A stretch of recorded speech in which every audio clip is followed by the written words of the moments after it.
Hello everybody, you have tuned in to Eric Jose on Making a Murderer on YouTube.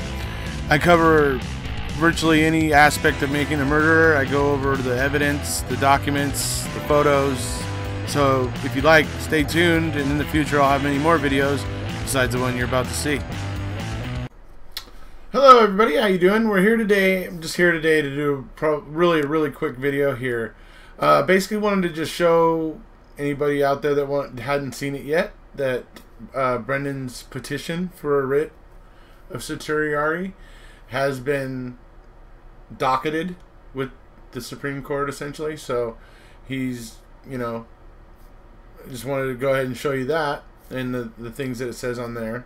And then second thing we're going to talk about briefly is this new show that's going to be coming out called Convicting a Murderer. It's done by this guy who Rech. His last name is Rech, R-E-C-H. He's done some documentaries before. One documentary where he got a guy exonerated.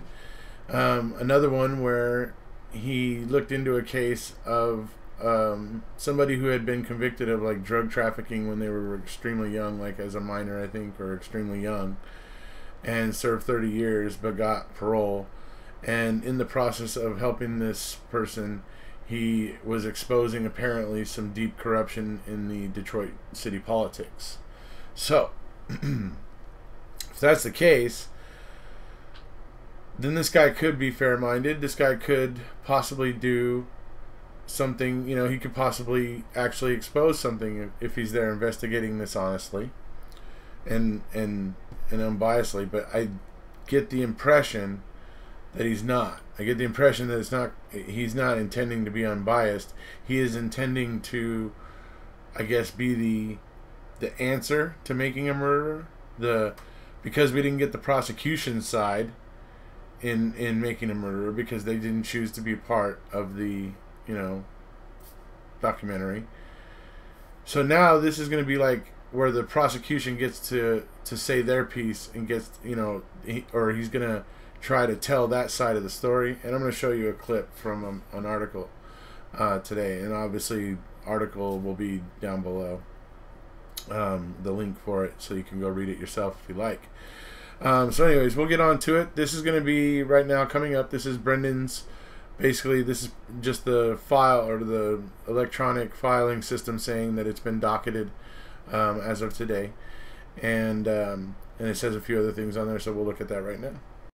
So this is basically just the forum showing Brendan Dassey, petitioner, versus Michael A. Dittman, docketed February 22nd, 2018. The lower court was the United States Court of Appeals for the 7th Circuit, case number and whatnot. And it says February 20th of 2018, petition for a writ of certiorari filed. Response due by March 26th of 2018. And then it shows down there, the attorney of record is actually Seth P. Waxman. So Seth Waxman, the new addition to the team, is actually the attorney of record for the Supreme Court appeal. So, wishing Brendan the best, and I can't wait to read the amicus briefs that are going to be filed. I'm, absolutely just going to be on, all over that, reading them. I mean, the one filed with the 7th Circuit was extremely interesting. It was because I wasn't used to it. It was a new experience to me, but to read what it was saying about all the research and everything that goes into that brief. I mean, it was a lot of work, a lot of things that they were tying together, trying to help the court make an educated decision as to whether or not Brendan Dassey was coerced or not. So it's the way it went. But hey, I can't wait to see, because there's going to be now that it's at the Supreme Court, we're obviously going to see a lot more amicus briefs, is what I've been hearing from the lawyers that I know, or the people who are learned in the law. They basically say that at this point, also himself, Stephen Drizzen on Twitter, has been saying that now at this point there will be amicus briefs filed by many different parties. I had one person tell me that the best ones you could really hope for in terms of what carries really a lot of weight in terms of the Supreme Court is a amicus brief from the ACLU would be stellar in support of Brendan, and also from the wrongful conviction or the Center of Wrongful Convictions of Youth, which we obviously know will be filing one. So, anyways, because that's where Stephen Drizzen and Laura and I write our work. If for anyone that didn't know that, the Center for Wrongful Convictions of Youth, that's over at Northwestern University where they work from. So now we're going to talk about this new little documentary that's going to be coming out soon. It's going to be, from what I'm seeing and what you can see in the article, it's going to be an 8-part series. It's called Convicting a Murderer, and it's going to be about Stephen Avery. And the thing is I hope it's done fair. I hope the guy just wants to tell the prosecution's side, but is actually going in with a an open mind, because the part I'm going to show you from the article right now just fills me with concern, because we've all been listening to the things that Fassbender and Kratz are saying in the TV shows now and in the radio shows and all the various things, and they're not telling the truth. And I mean, why in the present day they would not be telling the truth, and how that could be ignored in a case that's already riddled with, I mean, just complete really weird stuff all over the place. Bones that move. No blood, hair, anything, DNA, nothing, no trace, anything of any kind of bloody scene or even of the victim's DNA anywhere in the trailer or the garage. Okay? And, except on March 3rd, after the coerced confession, suddenly a bullet gets found in there that's completely clean and has no concrete dust on it, and is sitting on top of a vein of concrete dust that's on the floor below it. Yeah. And it's completely shiny, like it wasn't there when that floor got jackhammered. But anyways, just more problems with the evidence when you look at this case. There's problems with pretty much everything when you look at it.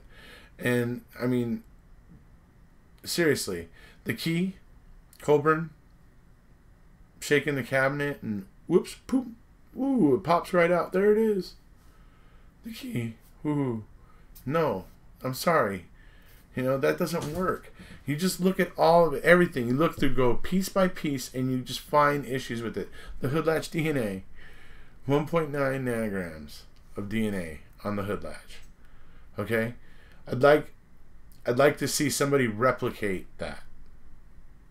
Because everybody's so eager to say, oh, Zollner's test was no good or whatever. No, you know what? I'd like to see somebody replicate a way that they got 1.9 nanograms of, and it was tested. It was skin cells.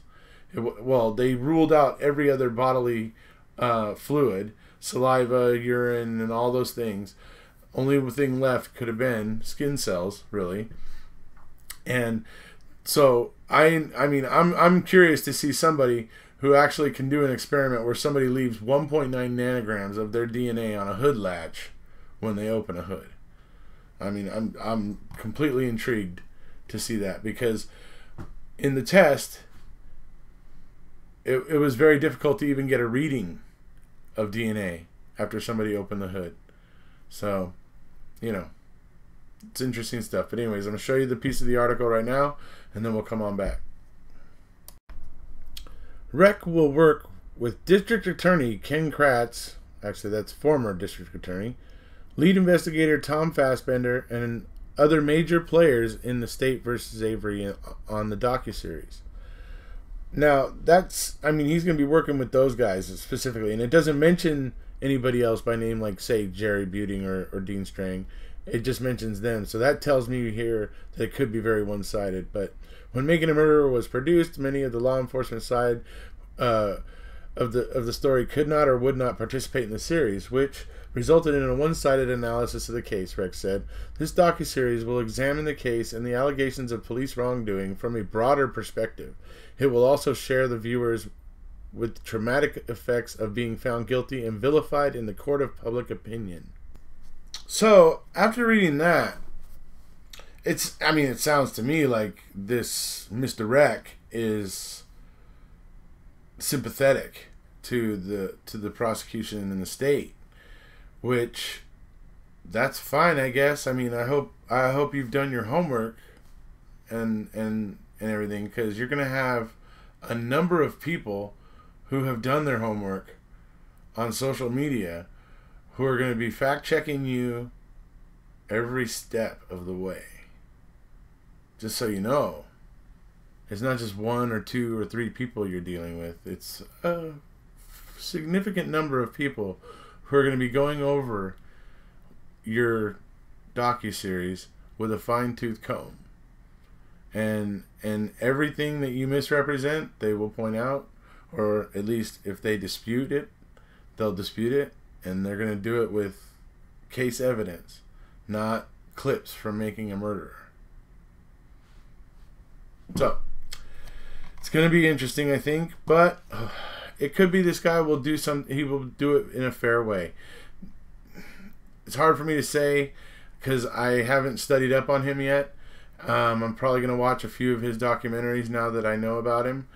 And I'm sure, no doubt, that Mr. Capaldi and I will be talking about this tomorrow night, along with the fact that Brendan's petition has been docketed at the Supreme Court. So, you guys can all look forward to that tomorrow night anyways. And if you haven't already, please hit subscribe, and we'll see you.